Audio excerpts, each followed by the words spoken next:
बिहारी की काव्य कला पर जब हम दृष्टि डालते हैं, उनके वाग वैदग्ध्य पर जब हम दृष्टि डालते हैं, तो उनका अन्योक्ति सौंदर्य भी हमें विलक्षण दिखाई देता है।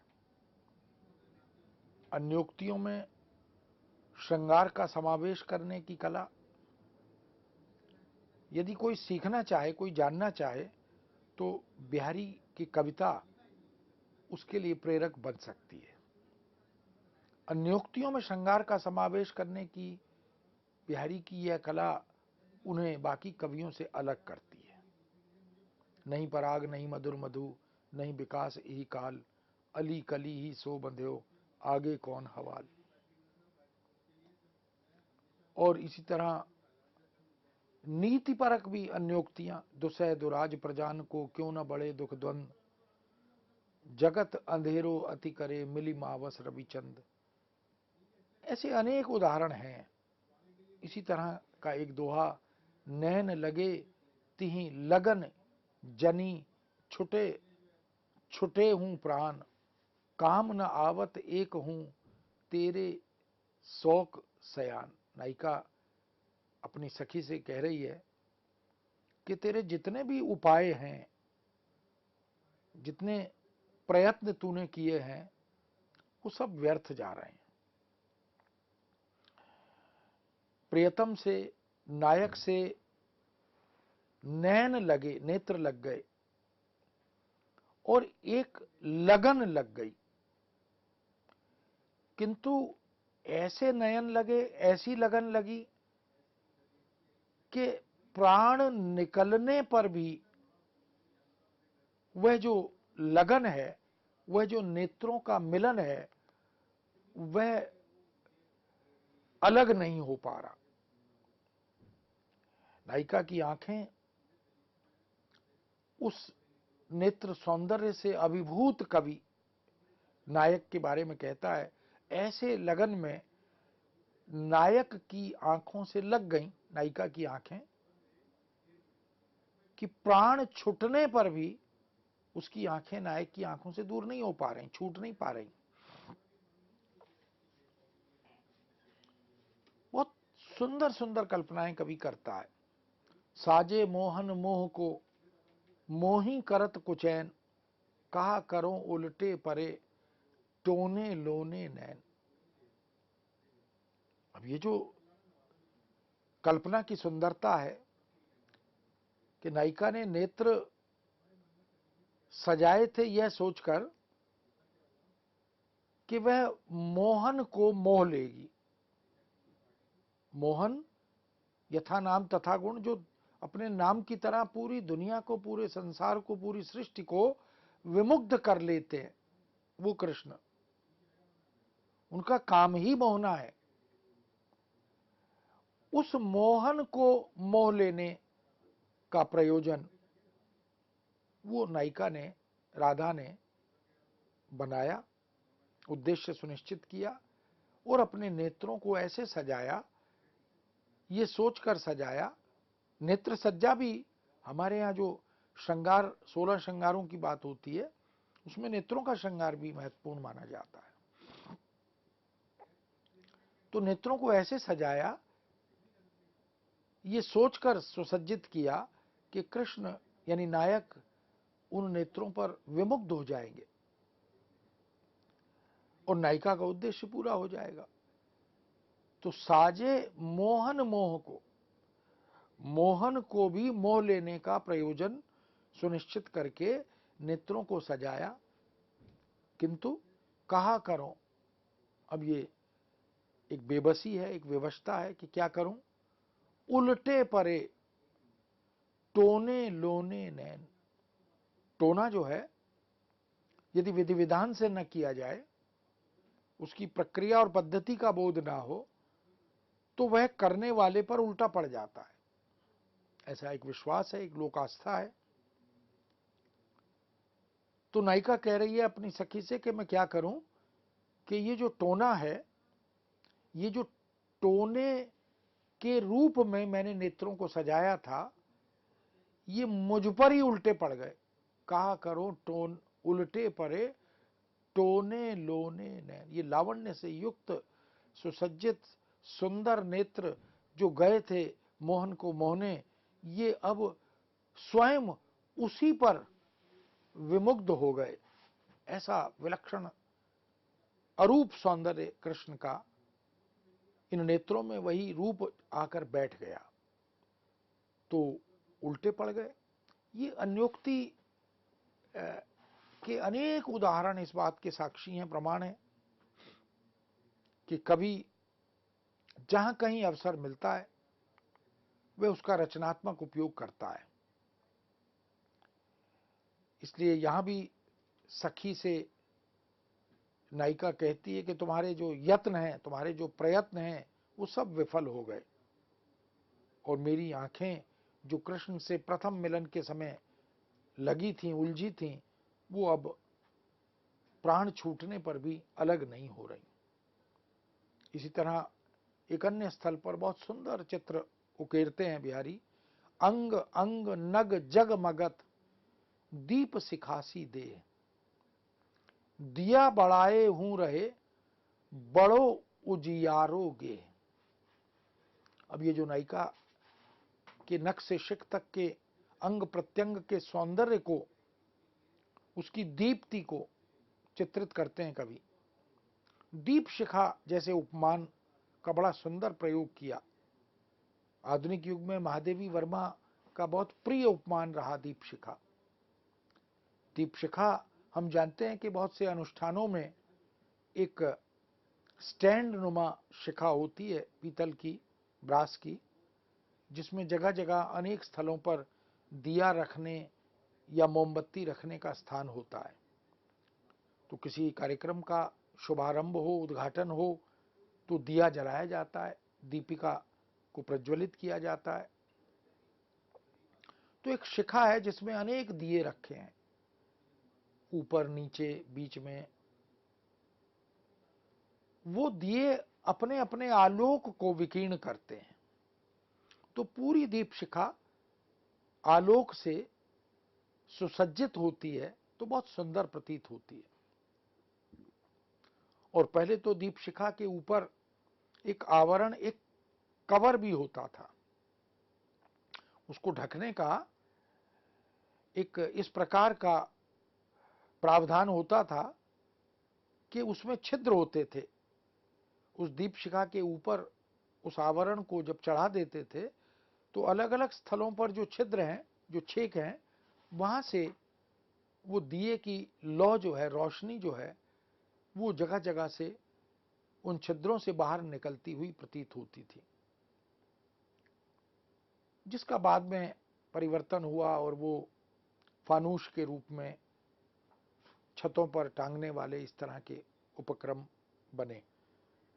तो कवि कहता है कि नायिका इतनी सुंदर है, इतनी अद्भुत विलक्षण सौंदर्य वाली है कि अंग अंग नग जगमगत, कि उसके अंग प्रत्यंग से जैसे नगीने जगमगाते हैं, हीरे जवाहरात चमक पैदा करते हैं, ऐसी चमक अंग प्रत्यंग से, नख से शिख तक सभी अंग दैदीप्यमान हैं, दीप्ति युक्त हैं, आलोक विकीर्ण कर रहे हैं। अब इसका सादृश्य कवि कहता है दीप शिखासी दे। ये जो देह है उसकी, ये जो शरीर है ईश्वर द्वारा प्रदत्त, ये दीप शिखा जैसा प्रतीत हो रहा है।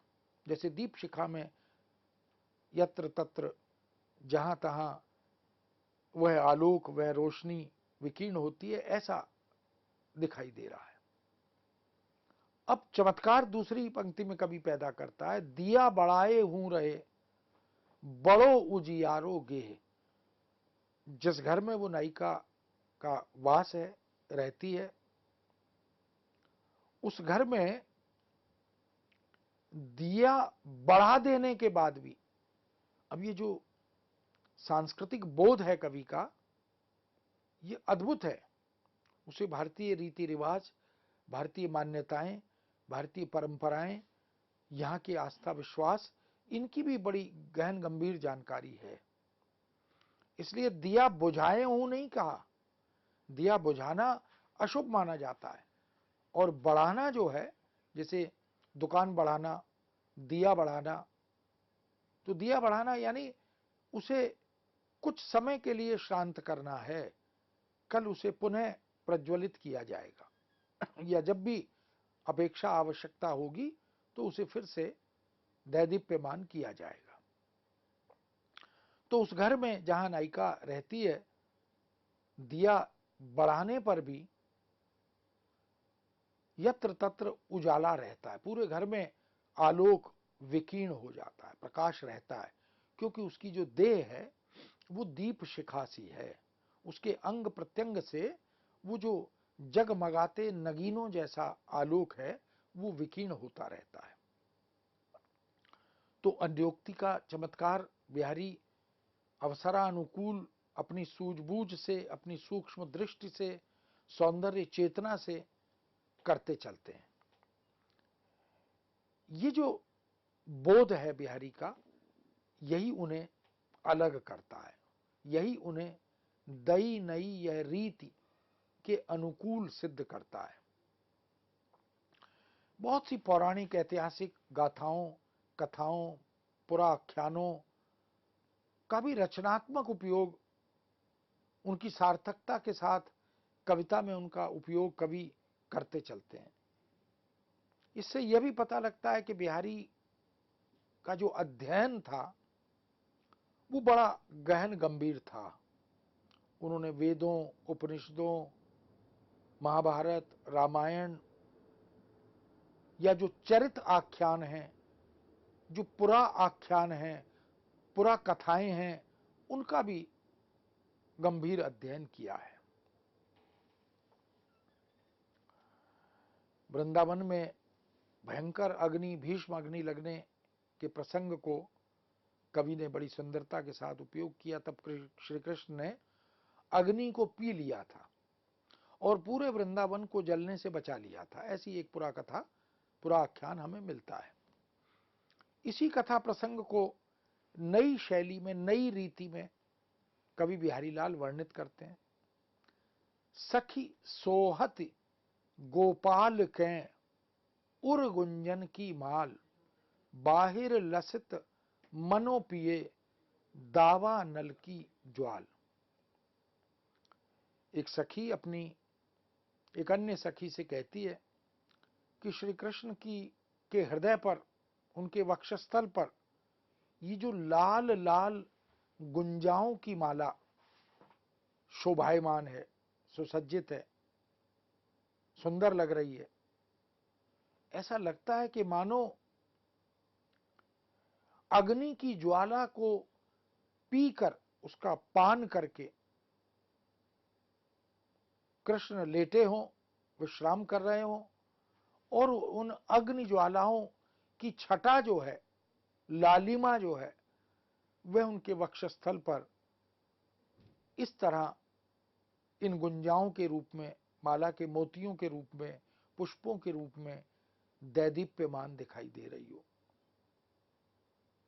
इसी तरह द्रौपदी के चीरहरण और दुशासन के उस आचरण को केंद्र में रखकर द्रौपदी की साड़ी का वह जो छोर है जिसे दुशासन प्राप्त नहीं कर पा रहा, उसको भी ध्यान में रखकर कवि बिहारी ने कथा प्रसंग को कलात्मक रूप में चित्रित करने का बड़ा प्रशंसनीय प्रयत्न किया। रयो ऐच अंत न लया अवधि दुसानन वीर। ये जो दुशासन है, ये है तो वीर, लेकिन वो साड़ी को खींचते खींचते थक गया, पर उसका अंतिम छोर प्राप्त नहीं कर पाया, क्योंकि कृष्ण उस साड़ी को बढ़ा रहे थे। आली बाड़त विरह ज्यों पंचाली को चीर। नायिका के प्रियतम के आगमन का समय है, प्रतीक्षारत है, प्रियतम आना चाहते हैं, आने का समय है, किंतु समय की अवधि वो बढ़ती जा रही है। इंतजार जो है वो बहुत लंबा प्रतीत हो रहा है। तो नायिका सखी से कह रही है कि ये जो समय रूपी दुशासन है, ये वीर की तरह विरह रूपी अग्नि यानी विरह रूपी चीर को, वस्त्र को खींचता ही जा रहा है। ये जो अवधि है विरह की, ये बढ़ती जा रही है, ये कम नहीं हो रही। इसलिए सखी कहती है कि तुम्हारा यह विरह द्रौपदी के चीर के समान बढ़ता चला जा रहा है, द्रौपदी की साड़ी की तरह बढ़ता चला जा रहा है। यानी जो मिलन की उत्कट इच्छा है वह पूरी नहीं हो पा रही। अब ये जो तमाम तरह की ऐसी कल्पनाएं कवि बिहारी ने की हैं, उससे उनके पुराख्यानों का, पुरा कथाओं का, या जो इस तरह के भारतीय ज्ञान परंपरा के साहित्य का ये जो बोध है, ये बिहारी के पास है। यह दोहा बिहारी की ध्वन्यात्मकता और ध्वनि काव्य चेतना के लिए बड़ा प्रसिद्ध है। दुरत न कुछ बिच कंचुकी, चुपरी सारी सेत, कवि आंकन के अर्थ लो प्रकट दिखाई देत। वो बताते हैं कि युवा अवस्था के आगमन पर जिस तरह यह बताना नहीं पड़ता कि नायिका या नायक, उनके देह में, शरीर में जो विकास होता है वह युवा अवस्था के, यौवन के आगमन का द्योतक होता है। और यौवन छुपाने से नहीं छिपता। ठीक उसी तरह जो समर्थ, सक्षम, सार्थक कविता करने वाला कवि है, उसके अंक, उसके शब्द, वो अर्थ को आत्मसात इस तरह किए रहते हैं कि वो प्रकट भी होते हैं। यदि पारखी दृष्टि हो, कवि के काव्य मर्म को समझने की सूझबूझ हो, तो उसमें निहित, अंतर्निहित अर्थ छटाओं को वह पारखी दृष्टि देख पाती है। यानी वो अर्थ जो कविता के शब्दों के भीतर निहित होता है, समाहित होता है, वह होता तो अंदर है लेकिन प्रकट भी होता है। ठीक उसी तरह जैसे युवा अवस्था होती तो देह में है लेकिन प्रकट भी होती है।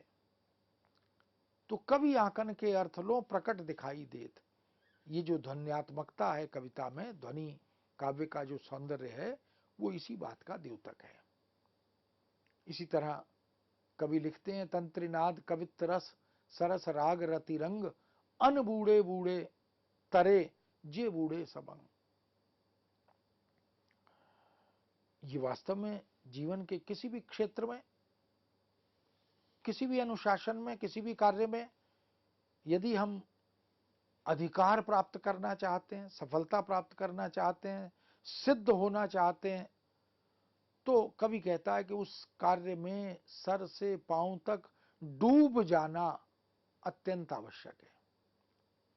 ये जो आधी अधूरी मानसिकता से ज्ञानार्जन है, थोड़ा थोड़ा स्पर्श करके निकल जाने की जो एक वृत्ति है, इससे ज्ञान अर्जित नहीं होता।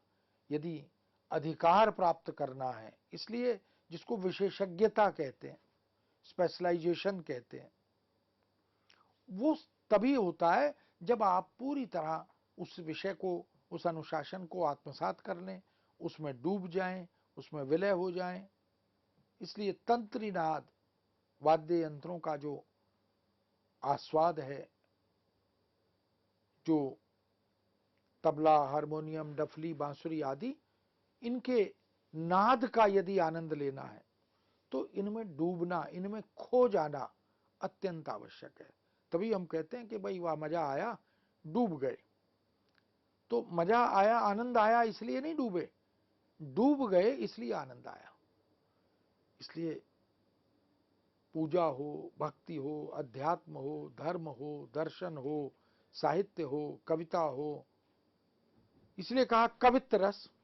यदि कविता का आनंद लेना है तो उसमें भी डूबना अत्यंत आवश्यक है। इसलिए काव्यानंद को ब्रह्मा आस्वाद सहोदर कहा गया। ईश्वर की भक्ति में जो आनंद प्राप्त होता है वही कविता के पठन वाचन श्रवण में भी प्राप्त होता है। और यदि आनंद प्राप्त नहीं हो रहा तो इसका मतलब है कि ग्राहक में या कविता में कहीं कोई त्रुटि या कमी है। तो काव्य रस जो है, कवित्व रस जो है, उसमें भी पूरी तरह डूबना अत्यंत आवश्यक होता है। साधारणीकृत होना होता है, तादात्म्य स्थापित करना होता है। सरस राग, राग रागिनियों का यदि आनंद लेना है तो उनमें भी डूबना अत्यंत आवश्यक है। राग दीपक गाने से दिए जल जाते थे, ऐसी मान्यता है। और ये केवल अंधविश्वास नहीं है, ये प्रामाणिक तमाम संदर्भ हैं। राग मल्हार गाने से वर्षा होती है, ये मान्यताएं आज भी जीवित है। अंतर केवल इतना है कि पहले उस जमाने में, उस युग में लोग साधना जीवी हुआ करते थे और अब युवा पीढ़ी साधन जीवी हो गई है। तो साधन जीवी होने से साधना के आनंद का बोध नहीं हो पाता। इसलिए राग रागिनियों का आनंद लेना हो, पूरी मध्यकाल की कविता रागाश्रित कविता है। कबीर हो, मीरा हो, सूर हो, तुलसी हो या अन्य मध्यकाल के कवि हों, उन सब की पदों को देखें, काव्यबंधों को देखें, राग रागिनियों पर आधारित है। रति रंग, रति कामदेव की द्योतक है, उनकी पत्नी के रूप में, सौंदर्य की प्रतिमान के रूप में। यदि उसका भी आनंद लेना है, यानी संबंधों का आनंद लेना है, परस्पर मैत्री, परस्पर पारिवारिक सुख, पति पत्नी का, प्रेमी प्रेमिका का, यदि उसका भी आनंद लेना है तो उसमें भी डूबना अत्यंत आवश्यक है।